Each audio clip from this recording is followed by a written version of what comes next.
Food. This is such a big one. I like the idea of the word food holding some resonance with the idea of nourishing. When we're thinking about what we put into our bodies, whether that is food or screens or experiences, can we ask ourselves, is this nourishing? Is there anything that isn't that we can share? Why are we eating? If we're getting up at 3 a.m. and shoving our face full of biscuits and snacks, are we asking ourselves why? When are we eating? Are we eating right before bed? Are we eating in the middle of the night? Are we eating constantly throughout the day? Are we eating in a way that is conducive to our health? Can we shed the comfortability of just consuming all of the time?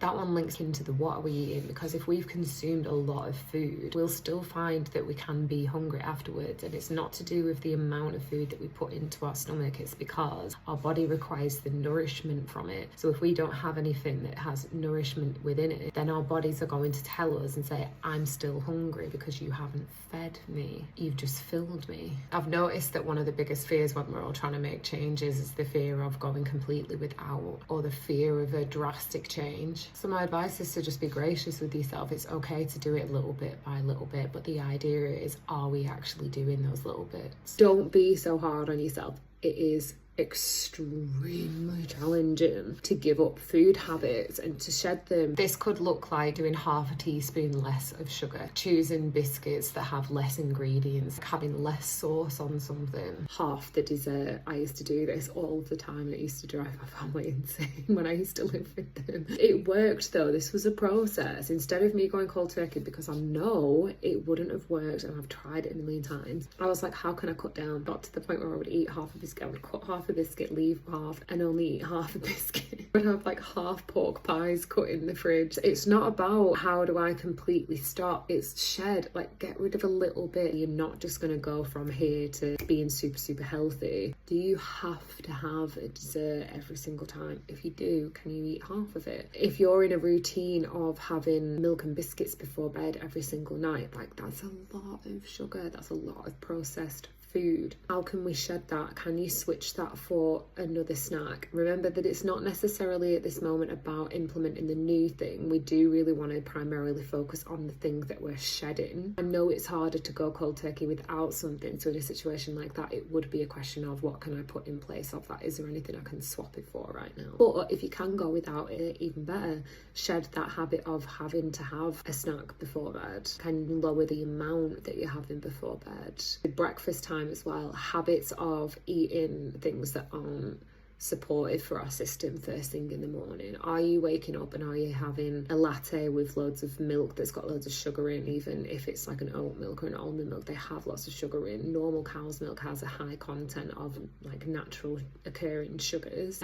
Could you swap that out for a tea, or could you swap that out for a black coffee? Could you swap it out for water? Is the habit of having these things necessary? Can you shed the habits of these things that aren't supporting enough? If you are eating breakfast, what are you choosing to eat? Can you shed the automatic thing that you're grabbing if you know that it's not going to support you? For anyone out there that's had eating disorders or currently has an eating disorder, I've been there myself. It is hard. Something that vastly improves being able to conquer that is understanding why we're doing it. Are we eating because we're scared? Are we eating because we're sad? Are we eating because we're happy? Are we eating because we're bored? Are we eating for the sake of it? Or are we actually eating because we're hungry? For anyone out there that has struggled with the drugs and booze, I've been there too, and I've personally found that the food itself was way harder, way harder to kick certain habits than drugs and booze, hands down. So make sure that you're being graceful with yourself and your journey, because it's not easy. Like if you're out there thinking like, why do I not have the motivation? Why do I not have the willpower? The environment that we're in doesn't support it. It does not support us being healthy. I'd probably say that there is not a single item in a corner shop that I feel that would be conducive to human health. A lot of them don't even sell like spring water. Even if it's fruit and stuff, if they do have the odd bit of fruit, it's not going to be organic. Takeaways. I know a lot of people struggle with this, and I understand, like, especially if you are in 9 to 5, especially if you have children, especially if you are doing some kind of business setup where it requires you to work 28 hours a day.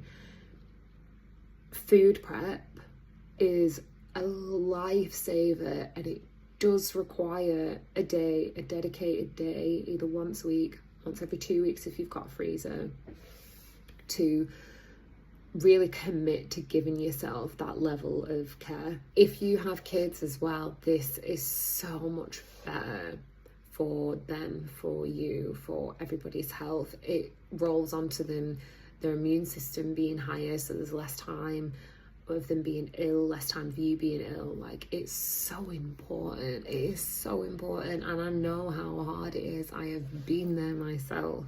I understand how hard it is to get out of that old way of doing the easy thing. As Dumbledore said, there comes a time when we must choose between what is right and what is easy. We really have to check ourselves on that, because it is hard. Habits are really, really hard to shift and change. So what can we shed that's going to benefit us? Can we shed that habit of reaching for the phone and ordering food as much as we do, even if it's just one time less a week, even if it's one time less a month? Can we shed any of these patterns, any of these habits that really aren't working for us anymore? If you have any questions, just drop them in the comments. It's my pleasure to answer them.